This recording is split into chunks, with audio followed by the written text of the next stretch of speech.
And so your colonies declared independence in the time of King George III. That's right. No American Revolution, no Continental Congress. Instead, they have a country named Atlanta after the ocean, and it's part of the British Commonwealth, but the river is still the Mississippi. Was it the same King George that we had? It would seem so. Perhaps this is where our worlds diverged. That depends. Have you ever heard of Shakespeare? What's that? Okay, then your world is a lot different from ours. Once he heard that Nathaniel and the others might actually believe his story, Bradley was eager to help. He doesn't even seem to hold a grudge for being locked up overnight. Of course, Nathaniel is not returning Bradley's weapon. I don't know what happened to it. They didn't tell me, which is reasonable. What would you recommend as a good world history text? It would be interesting to see what else... Don't get distracted, Janet. If this is another world, learning its history won't solve our problems. Which are? How did we get here? What happened to the other people who disappeared? And how do we get home? All very good questions. You. Please, we should not be enemies. Perhaps not. However, I should inform you that the entrance to my laboratory is locked and trapped with a variety of interesting measures. Therefore, if you are here to engage in industrial espionage, you would be advised to reconsider, unless you enjoy excruciating pain. In which case, we might be able to devise something more entertaining to do together. You freak. Is this all part of some scheme of yours after all? You may fool them, but you don't fool me. Bradley, stop it. We need his help. He doesn't want to help us. On the contrary, if you have discovered a method of extra-universal travel, I am eager to learn about it. Where's Alvin? He still believes that these two are either deranged or unfriendly agents or both.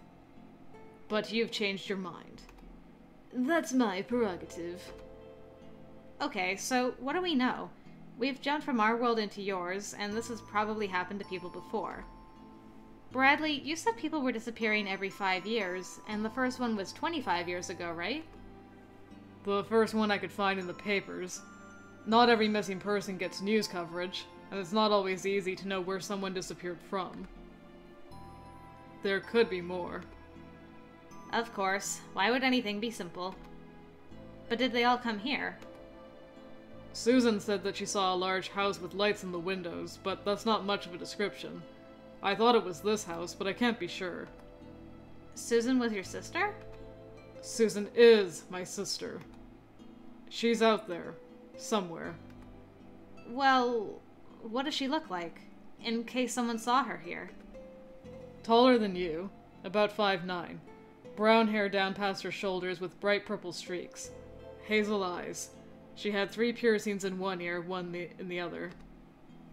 The night she went out 5 years ago, she was in a little black dress and a red leather jacket, and her old blue backpack. She'd been out to a party. She was coming back. Her car broke down. She went to the house for help. She was only 20. I'm sorry. If someone like that had knocked on our door, I think I would remember. I didn't live in this province 5 years ago. Neither did Raphael. You might ask Alvin. A girl like that, if she'd come to this city, could have ended up running with his friends. What do you mean, a girl like that? Now, don't rush to judgment. I have very fond memories of that kind of girl. You slimy son of a... Quiet! Bradley, he always talks like that. Don't rise to it. Linds, please remember that this young man does not know if his sister is alive or well. Please be gentle with him. My point was only that she sounds like a young woman who prefers entertainment to study. It doesn't matter anyway. Susan was going to the house that she saw. If she was never here, if she was thrown into some other universe, there's always hope. She could have arrived at a time when I was away from home. When Lynn's experiment is complete and the force field gone, we can contact... Linds glares at Nathaniel, but I'm distracted as the weight of the matter suddenly settles on my shoulders. We're in another universe. Different history, different science, different people. When that force field goes away, we'll still be in another universe. We're not trapped for 3 days. We're trapped forever. My head spins. Linds is speaking, but I can't hear him. Oddly enough, it's his presence that gives me focus. The last time I panicked, he knocked me out. I don't want him to do it again. I have to think positively. Wait, someone's talking to me. Janet, are you alright? I'm okay. I'm just thinking about our problems, like you said. Your sister has never been able to get home, right? Even if we find her, what do we do then? If we're trapped here, how do we live? My school doesn't exist in this universe. How do I get my degree? Perhaps I could help. We'll find a way out. I got here, didn't I? When everyone said it was impossible. And I didn't even know where I was trying to get to. And now you'll have someone intelligent assisting you. Bradley glares, but this time he is able to resist Linds's taunting. However, for the next 3 days, our focus is still here. The procedure must be completed. But some of us enjoy multitasking. We can't afford to lose you to another universe. Naturally. Nathaniel closes his eyes and takes a deep breath. Bradley, Janet, you are my guests, and I will do what I can for you, so long as you are respectful to the other members of the house. Please stay out of the basement and don't disturb Linds when he needs to work. Please respect the privacy of others. I understand. Yeah, whatever. I expect you'll be able to find many interesting books here now that you know where you are. So, if you'll excuse us. With a polite nod, Nathaniel exits and Linds goes with him. Just our luck that we ended up in a universe of force fields and mad scientists, huh? Could be worse. Could be dragons. No, really. A rich guy offering us a place to stay while we search, and a crazy scientist helping us get back? That's about the best I could hope for. So you don't think they're serial killers or ghosts anymore? I don't know anything for certain, but this explanation makes more sense. The simplest explanation is usually true, right? The simplest explanation is that this is all one crazy dream. You're too smart to believe you're crazy. Well, that's true. We're standing there smiling at each other and thinking about what a wild, mixed-up world it is, and therefore we don't even hear someone else enter the room. Uh-oh. Don't think you're getting off that easy. Nathaniel's soft, wants to think everybody's all nicey nice. But I'm not. You're a coward and a liar and a maniac, and I'm not going to forgive what you've done. What about you? You've been hassling us ever since we got here. You punched me in the face. You tried to kill me. If I tried to kill you, you'd be dead. They look like they're about to come to blows. I'm gonna be spunky and step between them. Before this can get any more painfully macho, I rush between them. Janet! Knock it off, you two! Nobody cares that you hate each other. We're all stuck in here, so just shut up. Get out of my way. Make me.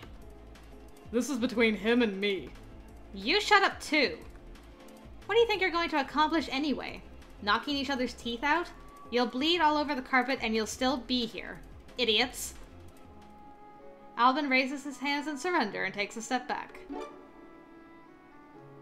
I submit to Janet. I don't like you. You know that. Point made. Just stay out of my way. He leaves the library. Whew. I thought that guy was going to brain me again. If you didn't want to fight, why were you egging him on? Is this just some stupid guy thing? You heard him. He wasn't going to let it go, and sorry wouldn't cut it. Some people keep pushing until you push back. So you have to butt heads. It is a stupid guy thing. Maybe. Was somebody yelling? Raphael peers tentatively into the room. You. Hi, we have a long story to tell you. Grab a seat. The door is closed, hiding the force field from my view. And now that I've had some time to think about it, I wonder what lies beyond, and also what Janet's thoughts are about Linds now that she's had time to mull a bit. There's a whole new world out there. Are there trees like our trees? Are the squirrels gray, or red, or black? Traffic lights? Street signs? Airplanes? Everything could be foreign. There's 100,000 things I want to see. But as long as the barrier lasts, this mansion is my entire universe. Me, and them. Of all the boys, it's Linds that I feel most drawn to. Not because I trust him, certainly not. Not even because he's cute, although he is, and I've always liked the look of boys with glasses. But I think he and I might understand each other. The school I went to was a good school. Every student was expected to graduate on time and proceed to university. Truly failing would be scandalous, so I don't think any of my fellow pupils were stupid. But despite that, I stuck out. I liked studying too much, and I wasn't good at being social. Teacher's pet, smarty pants, bookworm, outcast. By the time we were in high school, nobody pulled my ponytail or tried to shove me down the stairs anymore.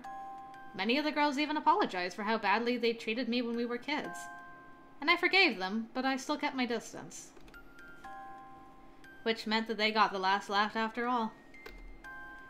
After I arrived at university, I tried to make up for my mistakes and fit in no matter what it took.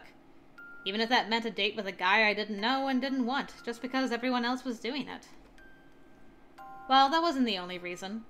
I was lonely, and I knew Bradley wouldn't turn me down or laugh at me. He was using me, but I was using him too.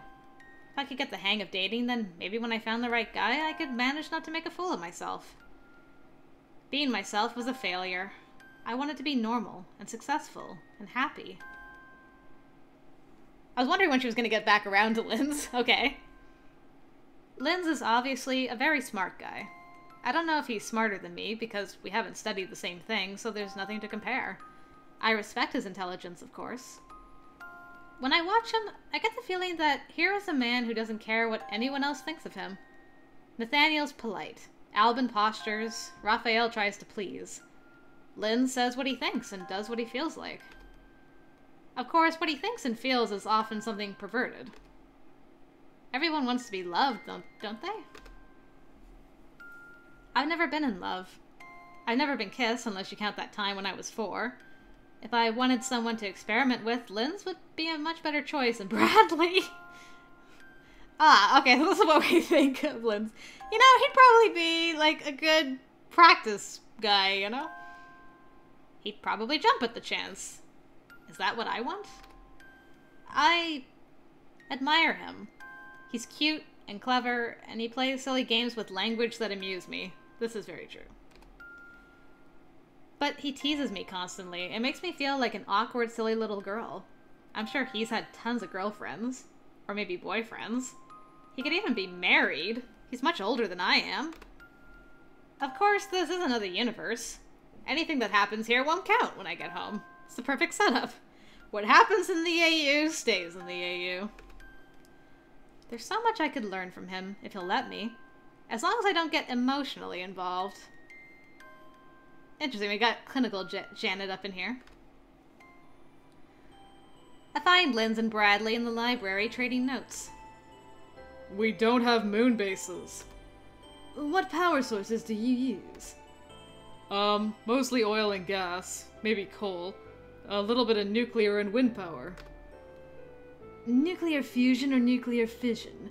Where does the fuel come from? I have no idea. Fission, but I don't know where they mine the uranium from.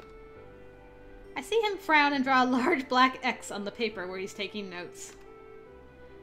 And the oil? That comes from the Middle East, pretty much. There's also solar power. Photovoltaic cells? What do you make them out of? I don't know. They're black?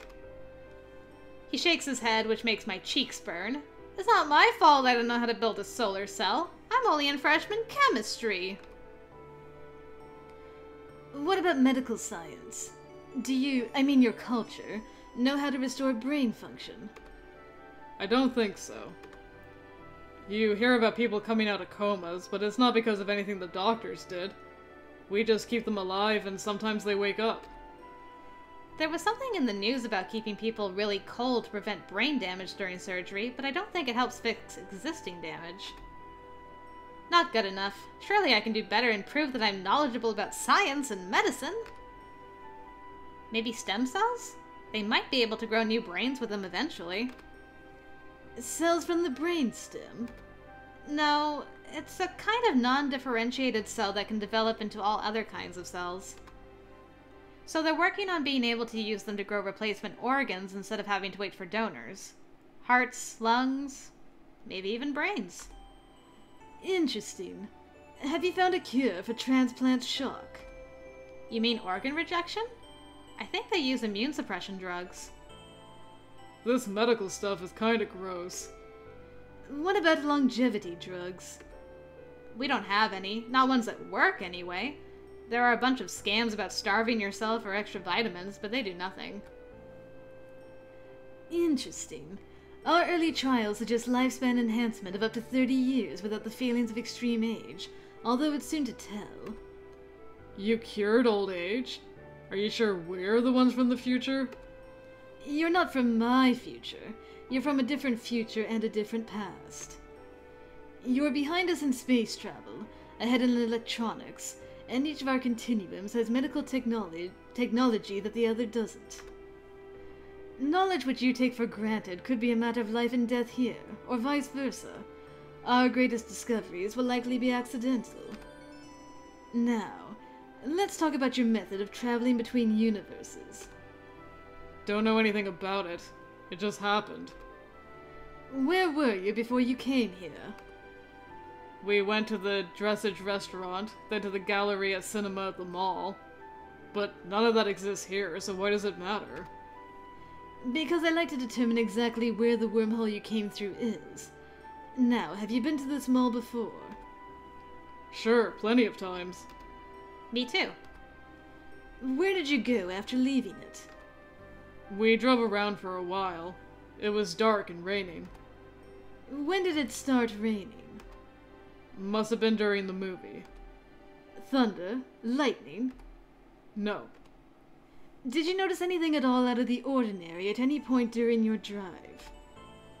How could we? It was dark. A change in the road or the weather? A momentary lull in the rain? Unfortunately, I am not a gravitic specialist. We didn't see anything. We saw the house. House? This house?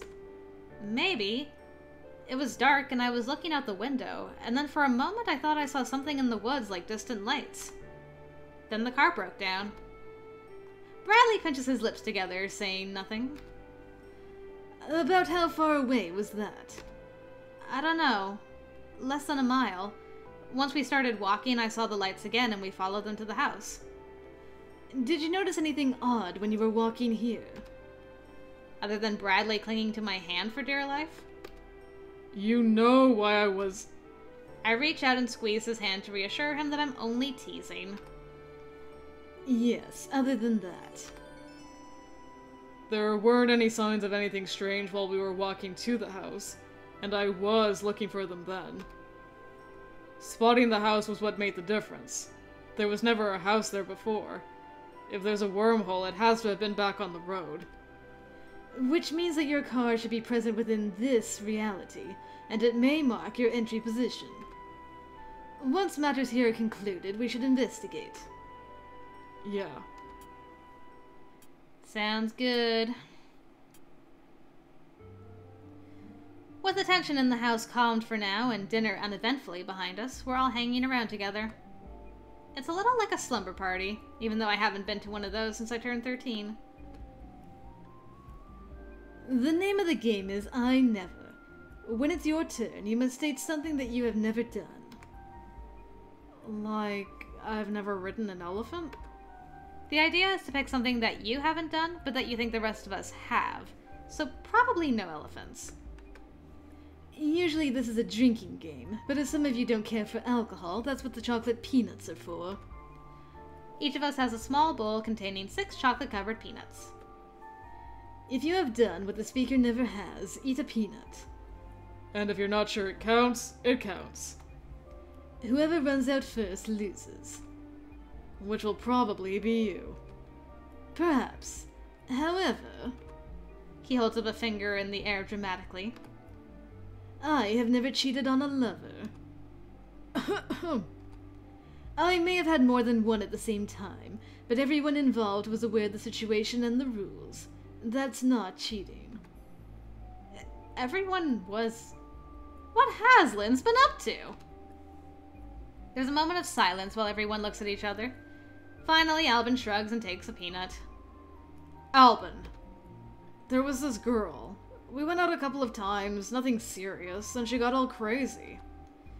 She started telling people what I was going to do, like it was her decision, without even asking me. She picked fights and then came running to me to protect her.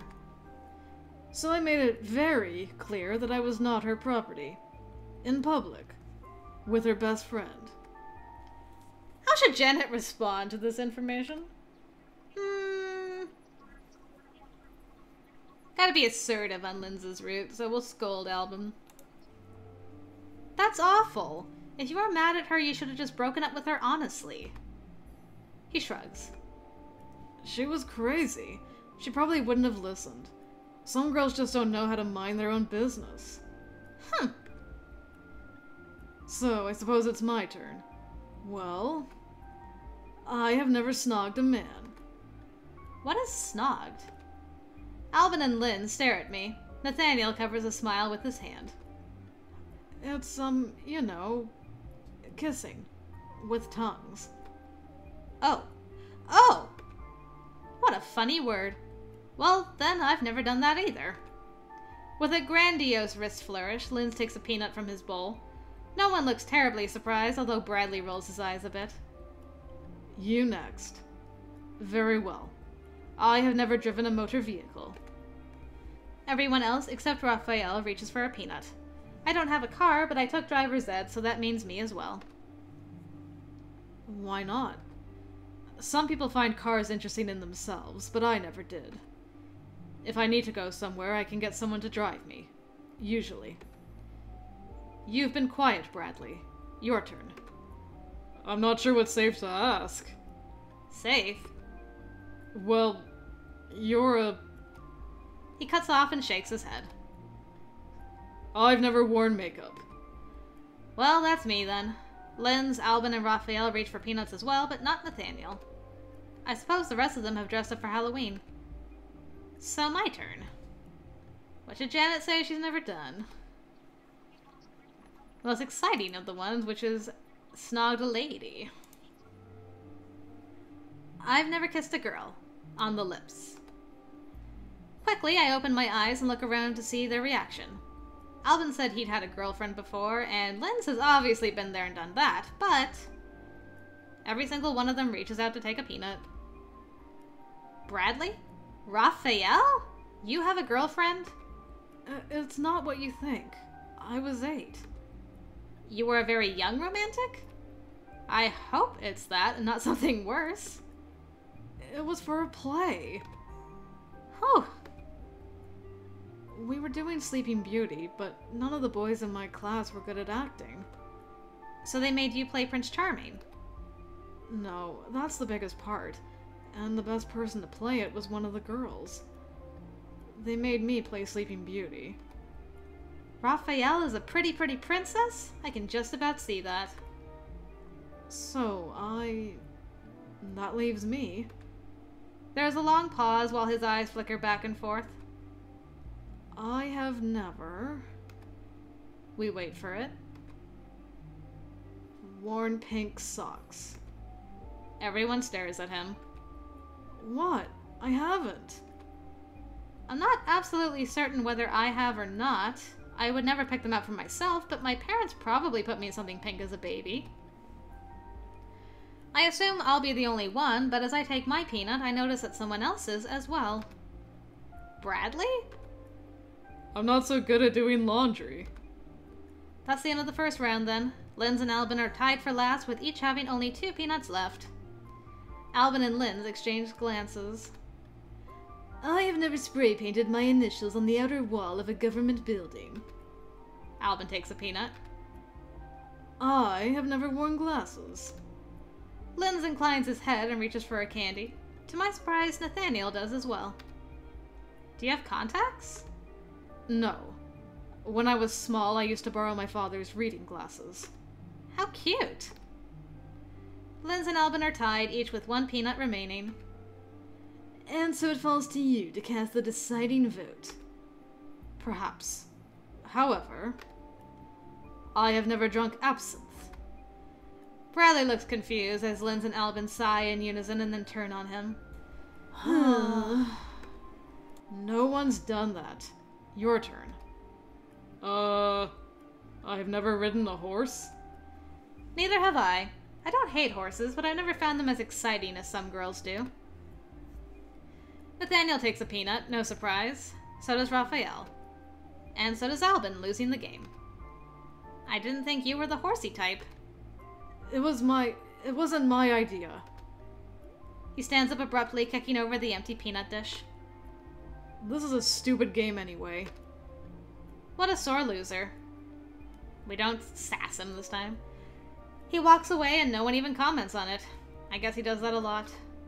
I think that's the end of our evening.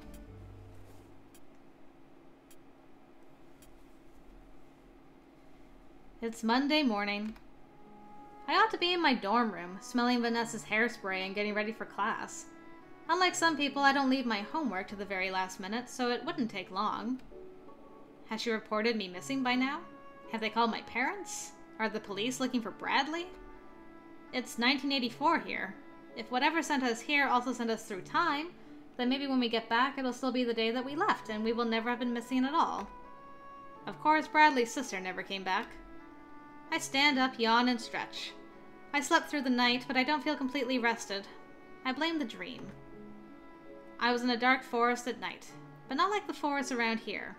This was more like a Louisiana swamp, with wet ground and hanging moss swaying in the breeze. Every path looked alike. Everywhere I went, I couldn't find my way out. I couldn't tell if I was walking in circles or if the forest went on forever. Then up ahead in the distance, I saw a glimmer of light. I knew it was probably just a will-o'-the-wisp, so I ignored it, but it kept coming closer, until it was a giant fireball rushing towards me. And then I woke up. Obviously, my self-conscious feels trapped here. There are worse places to get stuck. It's a nice house, we have plenty of food, and the people are alright most of the time. But I want to go home. I want to be in my room with my books and my music and just relax and recharge. I want to feel centered. Here I feel like I'm on stage and I can't get off, and the audience is watching my every move. We're not much more than strangers. What do they think of me, really? Am I annoying or stupid or weird? I've been trying to learn to be more social this year. I've spent my weekends talking to people, going to parties, even this date. But when the weekend is over, it should be back to school, back to normal. If I had work to do, I'd feel better. Oh, right, we're gonna make food. Wonder if I'll make something different for Linds or not. Well, I can't just sit here and stare at these blank walls all day. I make my way to the kitchen to prepare my breakfast. Good morning. Is there anything I can get for you? No, I'm fine. You know, you shouldn't have to cook for everyone all the time. Oh, I don't mind. Still, it's not fair to make you do all the work. How about I make dinner for everyone tonight? I can do some good spicy Indian food. I don't know if Nathaniel has the ingredients for that. I'll improvise. That should keep me busy for a while today. I'm not a great cook, but I know a lot of ways to spice up vegetables and rice. But until then, I'm at loose ends.